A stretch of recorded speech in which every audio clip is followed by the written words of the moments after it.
at your service. Today's video is for The Hobbit, An Unexpected Journey from 2012.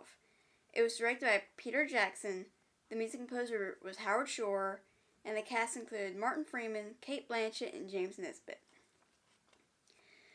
The film is about Bilbo Baggins lives a simple life with his fellow hobbits in the Shire until the wizard Gandalf arrives and visits him to join a group of dwarves on a quest to reclaim the kingdom of Erebor.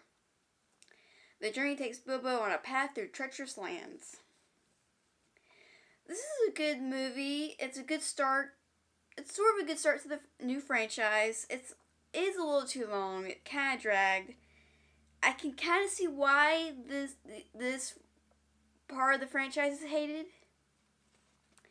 This movie could have been shortest of the three films. I don't know how long the Desolation of Smaug or Battle of the Five Armies is. I know they're pretty long. Bilbo's intro in his book about the dwarves was really long. It could have been shorter or just not included. I don't blame Jackson for any of these problems. I know he replaced Guillermo del Toro, which I don't understand, because if you're gonna do a movie in the same realm as Lord of the Rings and connect to Lord of the Rings, why not get the original director? And so he replaced del Toro and didn't have time to prepare, and the studios had more control than he did. So here are some spoilers. There were several deleted scenes that should have stayed in, and anything involving the Shire I love. So the extended version with the Shire and the Rivendell scenes should have stayed in, but the movie does flow better without the extra Shire scene, but I love the extra Rivendell scene. That definitely should have stayed in, although I think the dwarves could have been more cordial. In the original Rings trilogy, the scale illusion was accomplished by placing Hobbit and Dwarf actors farther away from the camera, but still on the same set. This time, however, the illusion had to be accomplished by having the other actors on a completely different set. And even though McKellen was not on set, it flowed pretty well, and didn't feel like Ian McKellen wasn't there. I know he broke down, but you can't really tell in the actual film. It flows pretty well. I love Blunt the Knives and the Misty Mountain song. Those were so well done. I love that many of the dwarves are given more of a personality. Every dwarf actor wore a fat suit of some variety during filming. And why didn't they make sure that Azog was dead? Seems like a lack of awareness on the dwarf's part, especially Thorin. I know in the book it's Bolger, not Azog, that's after the dwarves, but to me, Azog flows off the tongue better than Bolge. That might be just me. And Azog was a last-minute digital addition to this film. He was originally an actor in prosthetics, and the original Azog appears in the movie as Yazneg, the ill-fated orc lieutenant. And even though I know he's a last-minute digital addition, but Azog's CGI is terrible. I feel like I'm watching some video game character and not an actual threat. I like that Bilbo is given something to do by distracting the trolls, but I like that in the book it was Gandalf who distracted them. I kind of wish there was some way that Bilbo and Gandalf have found a way to work together, because while you know it's Gandalf and Bilbo does see Gandalf, it feels like Gandalf just suddenly appears so out of nowhere so many times in this movie. I wish the portrayal of Radagast had been better. I love his character, and I love the birds nesting in his hair and protecting him with his hat. But the overall portrayal and the bird poop on his face, I didn't like that. I mean, he doesn't have to be as solemn as Saruman or mysterious as Gandalf, but find a happy medium. I love Saruman's disdain for him, though.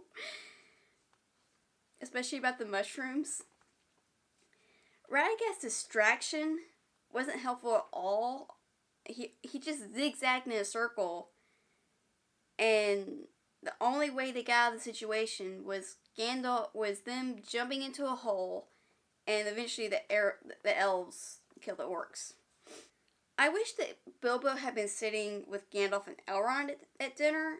It would have shown more of his fascination with the elves, and Thorin would have had more disdain for him. It would have been interesting if, while Bilbo was wandering around Rivendell, if he saw Aragorn, either from a distance or from behind, or if Gandalf or Elrond mentioned him briefly. Now, this was supposed to take place 60 years before Rings, and in Two Towers, Aragorn says he's 87, so that I would have to add that up later, but it's probably something really simple, but he's probably like in his 20s or a teenager. I love Gandalf's response to Galadriel's question about Bilbo. That, even the quote from Lord of the Rings of even the smallest person, that pretty much sums up both stories for me, and I think that Tolkien would have loved it. I don't know what happens with the rest of the movies, but with the Hobbit movies, but I wish that Galadriel and Bilbo had met, especially since Galadriel meets Frodo years later. So, can the dwarves understand Azog? Because where they're all trapped in the tree, Azog is speaking another language, going on and on about Thorin, and the others are just staring at him like they can understand him. We know what he's saying because there's subtitles. But as far as I know, the only thing the group is hearing is black speech, Thror, black speech, Thorin, black speech. I mean, they should have opened fire on Azog and thrown those pine cones sooner, instead of just looking like a deer in headlights. And why did Bilbo have to say, the worst is behind us? I hate when people say that. I mean, Azog is still alive. The mountain is far away. And you've got to deal with those spiders, I'm assuming in the next film. I'm not looking forward to that. Which is also why couldn't the eagles just fly over the forest? I mean, you don't have to go all the way to the mountain, just go over the forest. And I wish that they had waited to show Smaug and ended on Bilbo's idiotic line. Overall, there's just too much going on, and surprisingly, it felt like there were too many characters. I mean, that's my main issue with the film. It felt like the movie kept forgetting a character existed and threw them back into the story or shoehorned somebody back into the plot. It didn't flow cohesively. And at times the tone was just out of whack. Like, are we trying to be a comedy or trying to follow the footsteps of Rings? So what are your thoughts on the film and this trilogy? Which trilogy do you enjoy better? Let me know in the comments. Like this video, share, and subscribe into the frying pan.